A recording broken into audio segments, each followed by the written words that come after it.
The United Nations has reclassified the micro-element boron as a substance toxic to reproduction within the global harmonized system. Consequently, the Registrar of Act 36 notified the agricultural industry on the 14th of April 2022 of his intention to prohibit the use of boron and all agrochemicals that contain boron in its formulations from the beginning of June 2024. Dr. Pieter Haumann, CEO of the Fertilizer Association of Southern Africa, is here to discuss the devastating effect that this would have on agriculture and food security in general in the country. Good day, Dr. Haumann. Good day. Pleased to be here. Thank you.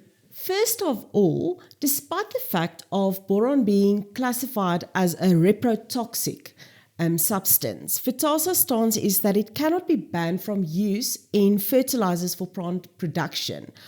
Could you just explain that? Yes, I think the main thing is that boron is an absolute essential element for plant growth to be successful.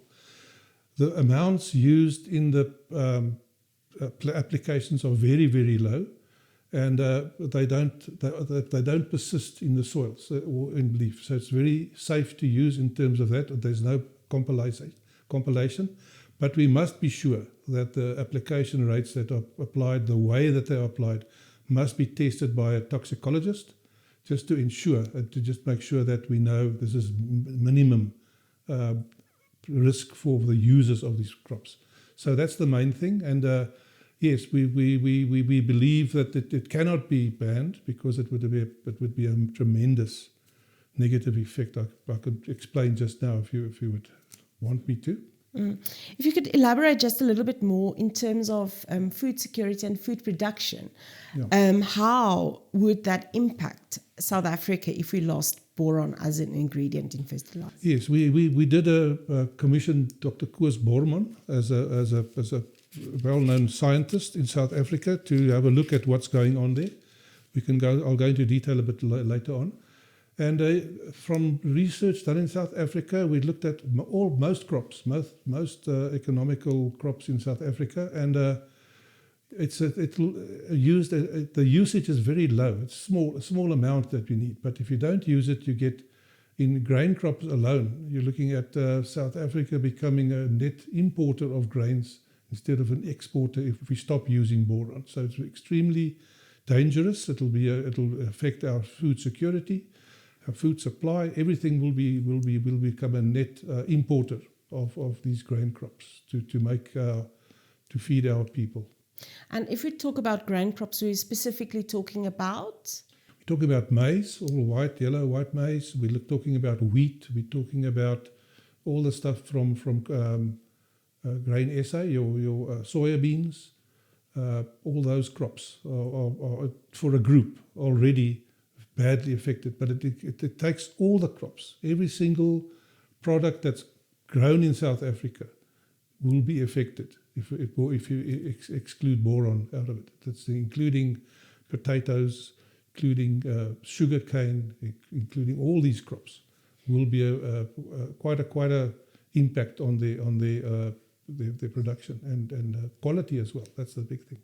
And export produce, things such as citrus, table grapes, would it have an impact on that as well? Citrus, especially very large. The table grapes, a lot of that as well. It'll become, well, South Africa won't be able to export any citrus if we leave boron out of our system.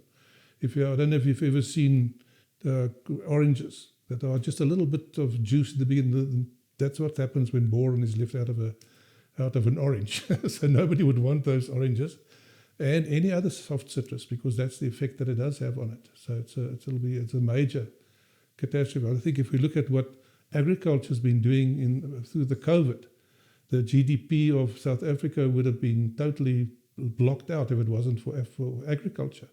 And it's been keeping agriculture, the economy of South Africa, up and about. And it's not economy at the cost of health. We believe that it's economy with taking precautions to make sure that nobody comes in getting any harm from the use of the boron.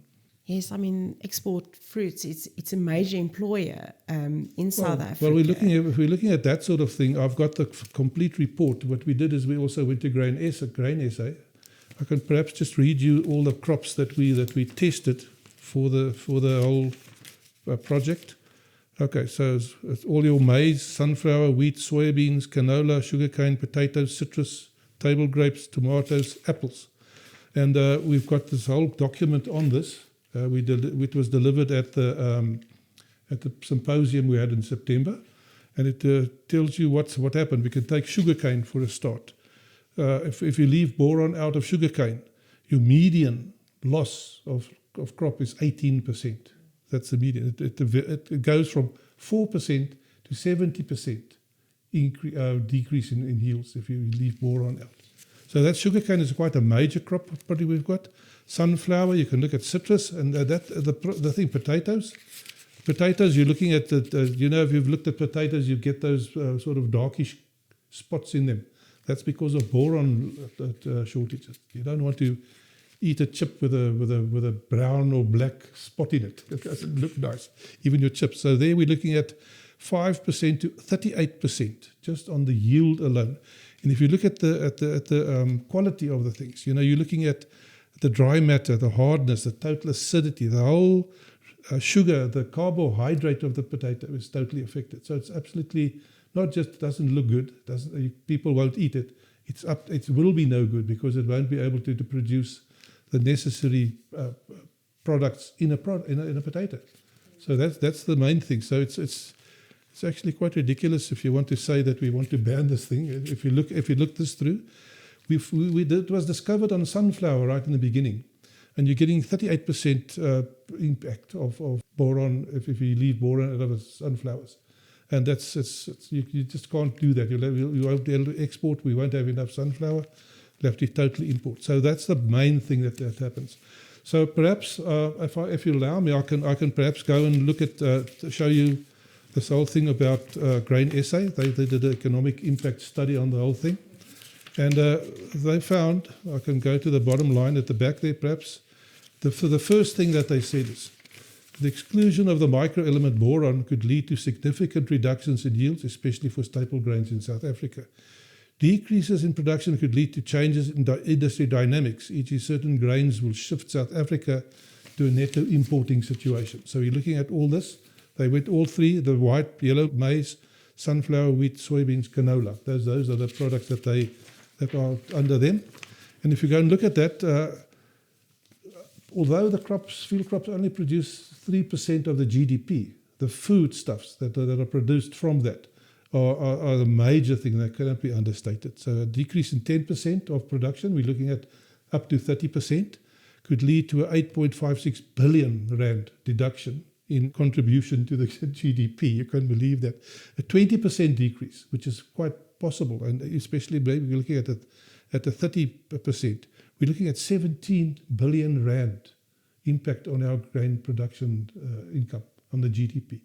So we would really be in dire straits if that happened to us. What it also does is not only the production. If we looked at scenario one, only the 10% loss. We're looking at a 47,000 job loss in South Africa because of that. So it's a major calamity if we allow that to happen.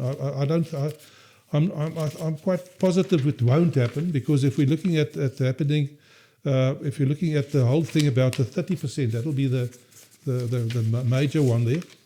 You're looking at it's 17 billion rand, which will be that's only for these grains.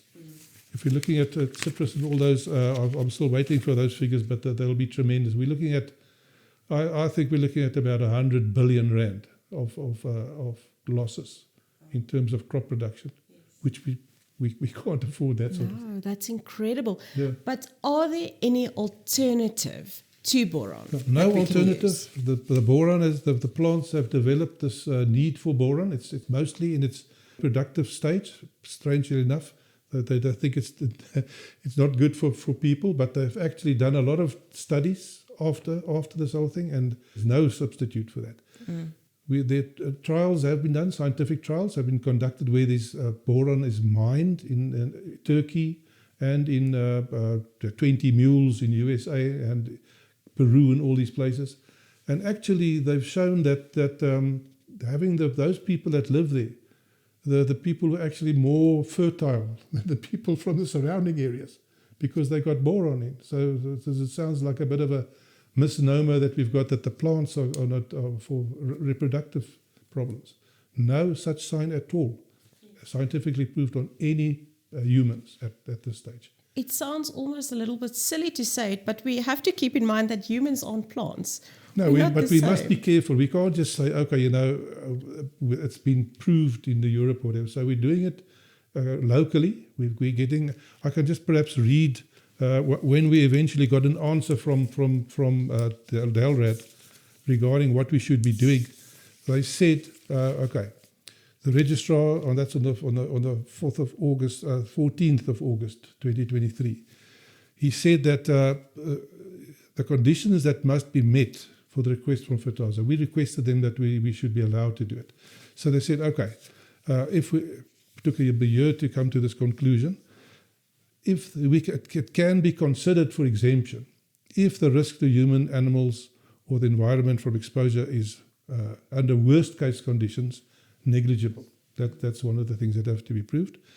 For that, we have actually we are going to appoint a toxicologist to look at the study of boron in agriculture for animals, risks, for people, and the environment as well as it is used there. So that would be quite a major research or something, but it take about 3 months to do that. Fortunately, it'll still be in the time there. And then also B, if there's evidence that the fertilizer, that's boron, is essential for plant growth, which we've done convincingly with these studies. And then for not approving such a product would have a disproportionate negative impact on society. It'll be losing 47,000 jobs immediately. That's just the minimum. That's on the lower end of that. It can be much higher than that.